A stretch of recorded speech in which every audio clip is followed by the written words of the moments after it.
কাল সকালবেলা আসমো, কাল সকাল 10টায় নামবো। শোন,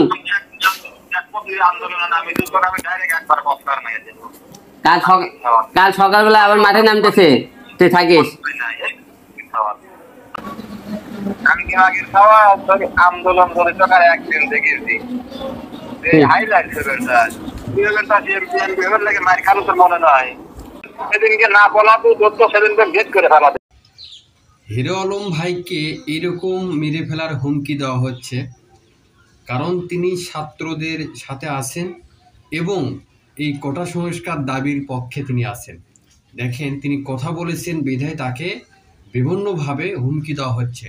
সম্পূর্ণ ভিডিও দেখবেন এবং শেয়ার দিয়ে একে অপরকে দেখার সুযোগ করে দেবেন, যেন এই ভিডিওটা সবাই দেখতে পারে এবং হিরো আলম ভাইকে সাপোর্ট করে, যেন সবাই বুঝতে পারে যে আমরা কোন পর্যায়ে আছি। সম্পূর্ণ ভিডিওটি দেখার অনুরোধ রইল এবং শেয়ার দিয়ে ওনাকে দেখার সুযোগ করে দেবেন। দেখেন,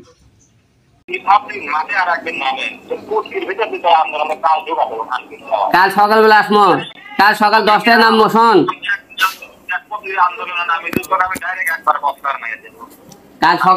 কাল সকালবেলা আবার মাঠে নামতেছে, তুই থাকিস।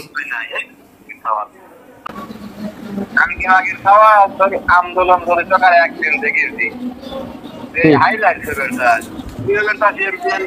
মার খালো তোর মনে নয়, সেদিনকে না বলা তো সেদিনকে গেট করে ফেলা দিচ্ছে।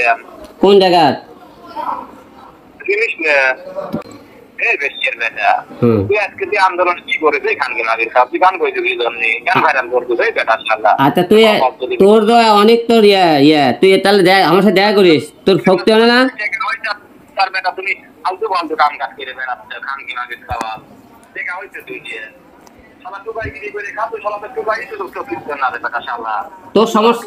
তোর সমস্যা কি হয়েছে?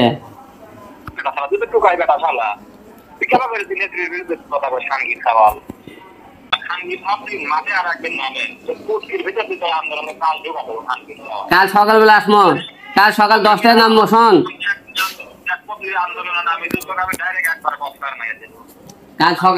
কাল সকালবেলা আবার মাঠে নামতেছে, তুই থাকিস।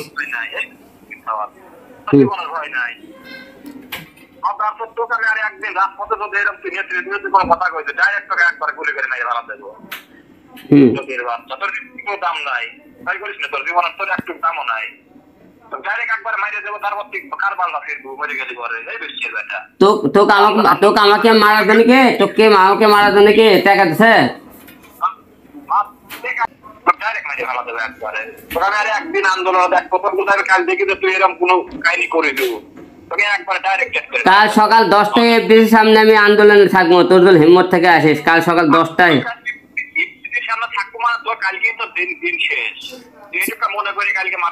কাল সকালে আমি এফডিসি সকাল 10টায় আমরা ছাত্রদের সাথে থাকবো। সামনে আসে তোর কালকে তোর জীবনের শেষ দিন, তোর আর বাড়িতে থাকা লাগবে না, তোর গোয়া মারা শেষ তারিখ কালকে। ঠিক আছে, কালকে সকালবেলা মাঠে নামে তোর গোয়া মারা কালকে এসে। ঠিক আছে, তুই তো তোকে তুই যে কে তা আমরা চিনতে পারছি। আওয়ামী লীগ আছি চামচে গেছি সুদাস।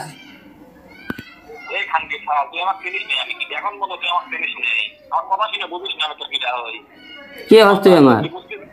তুই কে? তুই ক্যাডার? তুই ঢাকা শহরে ক্যাডার না মাস্তান না হেলথ এমপি মন্ত্রী?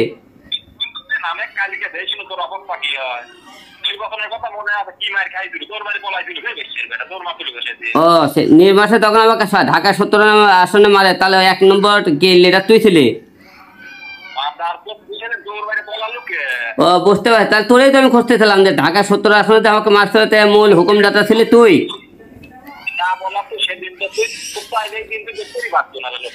ও আচ্ছা আচ্ছা, তোরেই তো খুঁজতেছিলাম যে ঢাকা 17 আসনে আমাদের উপরে হামলা হচ্ছিল, যে সে মূল দাতা যে তুই ছিলে, তো তোরেই তো খুঁজতেছিলাম আমি এতদিন। ঠিক আছে, আর তো তোমাকে তোরে আমি খুঁজতেছিলাম যে ঢাকা 17 আসনে যে আমাকে আওয়ামী লীগ থেকে যে লোকজন মারা হয়েছিল, সেটা হুকুমদাতা যে তুই ছিলি, তো এটা তো আমি আজকে খুঁজে বার করতে পারলাম।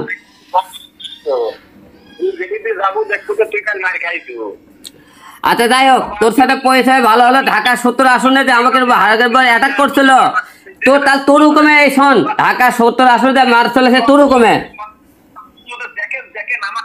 আমাকে মারিছে বেশের ব্যাটা কালকে আবার এরকম করে দেন কইস নিয়ে। ঠিক আছে, তাহলে তো তোর সাথে পরিচয় ভালো, ঢাকা 70 আসলে তা তোর হুকুমে মারছিল আমারে।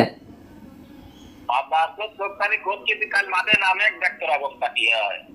ওকে ওকে ওকে, ঠিক আছে ঠিক আছে। আবার যখন সাংবাদিকের পাও ধরে বসে থাকিস না দৌড় মেরে দেন পলাশ নিয়ে। কাল কিন্তু রাজপথে ঘুরে ঘুরে করে থাকা লাগবে তো। শোন, আমার চিন্তা না করে তোর চিন্তা কর। এখন এখন তোর কি হবে? তুই তো আমাকে আমাকে ঢাকা 70 আসনের লোকজনদের মারাছিলি, এবং তুই আওয়ামী লীগের ক্যাডার বাহিনী, তুই তো আবার প্রমাণ করলি যে আমাকে যে এই যে হুমকি দিলি আমাকে মেরে ফেলার, তোর নিজের ব্যাপার তুই নিজে টেনে আনলি। তোর আব্বা তোর এমপির মধ্যে সবাইকে আবার সুষ্ঠু নির্বাচন করে আমার সাথে নির্বাচন করতে। আর তুই যে আমার ঢাকা 70 আসনে যে মারাতে 1 নম্বর যে আসামি তুই, তোরে তো আমি খুঁজতেছিলাম এতদিন ধরে, তোর হুকুমে মারছিল। হ্যাঁ, তোরই দরকার আমার। মাঠে ফাইল করে দেখা হবে এখানে চোখের সামনে তো 10টার সময় চলে যায়। ওকে ওকে ওকে, সামনে ন্যাংগাতে ন্যাংগাতে তুই যাইস নিয়ে। ঠিক আছে, আন্দোলন থেকে যদি পলাশ নিয়ে ঠিক নেতৃত্ব দিলাম কিন্তু পলালে কিন্তু তোর অবস্থা খারাপ হবে। ঠিক আছে ঠিক আছে।